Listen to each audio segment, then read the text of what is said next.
Hello friends, welcome to my channel. और आज ये व्लॉग मैं बना रही हूँ, मिनी व्लॉग बना रही हूँ। ज़्यादा बड़ा नहीं बनाऊँगी, लेकिन बहुत ही इम्पोर्टेंट मैसेज शेयर करने के लिए ये मैं व्लॉग बना रही हूँ। और वो मैसेज है कि किसी भी तरह के फ्रॉड से कैसे किस तरह से बचना है, उससे रिलेटेड है। क्योंकि मेरी क्लोज़ फ्रेंड के साथ फ्रॉड हुआ है और उसने फिर कंप्लेंट भी की है। लेकिन कैसे फ्रॉड हुआ वो मैं आपको डिटेल में बताऊंगी कि वो यहाँ नहीं है, वरना उसको साथ में बिठा के ये ब्लॉग शेयर तो हुआ ऐसे कि उसने एक ऑनलाइन पेज देखा था जहाँ से उसने 1200-1250 का एक ड्रेस ऑर्डर किया था। और उसने ऑनलाइन पेमेंट कर दिया था 1250 रुपये। फिर उसको दूसरे दिन कॉल आता है कि मैम, आपका जो ड्रेस है हम डिलीवर नहीं कर सकते, क्योंकि जो डिलीवरी बॉय है उसका एक्सीडेंट हो गया, तो हम अब आपको रिफ़ंड देना चाहते हैं। तो उसने कहा ओके ठीक है। फिर उसको कहा कि ठीक है, एक रिफ़ंड की प्रोसेस है, तो मैं आपके अकाउंट में 1 रुपया डालता हूँ और 1 रुपया आप मुझे अकाउंट में डालें, ताकि कंफर्म हो जाए कि हाँ, हम सही अकाउंट में पैसे डाल रहे हैं। उसने कहा ओके ठीक है। फिर उसने पहले उसने 1 रुपया डाला, फिर उसने 1 रुपया डाला। फिर उनका कॉल आता है कि मैम, आपके अकाउंट में पैसे नहीं हैं, कुछ 1000 रुपीज़ उसके अकाउंट में थे। तो बोले कि आपको कम से कम आपके अकाउंट में 5000 रुपीज़ का बैलेंस होना बहुत ज़रूरी है, तो ही हम आपको रिफ़ंड कर सकते हैं। जबकि ऐसा तो कुछ हो ही नहीं सकता। अगर आपको रिफ़ंड करना है तो उसके अकाउंट में पैसे हो कि ना हो, उससे उसका कोई लेना देना नहीं होता है। तो उसने कहा कि मेरे अकाउंट में तो पैसे नहीं है, बस यही है।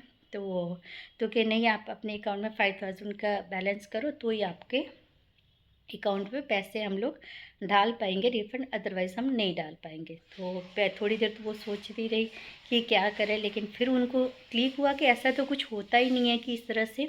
लेकिन उतनी देर में उसका जो 1000 अकाउंट में था वो भी पैसे उन लोगों ने निकाल लिए, और प्लस उसके अलावा जो 1250 रुपये का उसने ड्रेस खरीदा था वो पैसे भी।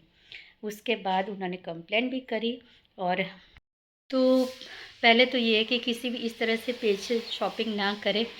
बिल्कुल भी जो ट्रस्टेड ऐप है या ऐसी या जगह से शॉपिंग करें। और मैं तो बोलूँगी कि ओटीपी कहीं से भी कुछ भी खरीदिए, अपना ओटीपी, बैंक का ओटीपी किसी के साथ भी शेयर मत कीजिए। क्योंकि अगर उसके अकाउंट में 1000 थे, सोचो अगर ज़्यादा होते तो कितना बड़ा फ्रॉड उसके साथ हो जाता। वैसे इसीलिए इस तरह के फ्रॉड से बचे। अपना ओटीपी कभी भी किसी के साथ भी शेयर नहीं करें। और इस तरह से किसी भी तरह से पेज जो होते हैं उनसे भी शॉपिंग ना करें, क्योंकि हर पेज ट्रस्टेड है वो बिल्कुल वैसा है। हर कोई नहीं होता, लेकिन कुछ ऐसे होते हैं जो हम इस तरह के फ्रॉड के शिकार बन जाते हैं। तो इस तरह से शॉपिंग बिल्कुल भी ना करें। और कर भी लेते हैं और बाद में इस तरह के अगर कोई कॉल आते हैं और आपसे ओटीपी मांगते हैं, तो ओटीपी बिल्कुल भी शेयर ना करें। और उसके साथ कैसे हुआ ये तो मैंने उसकी जो मुझे बताई वो मैं आपके साथ शेयर कर रही हूँ।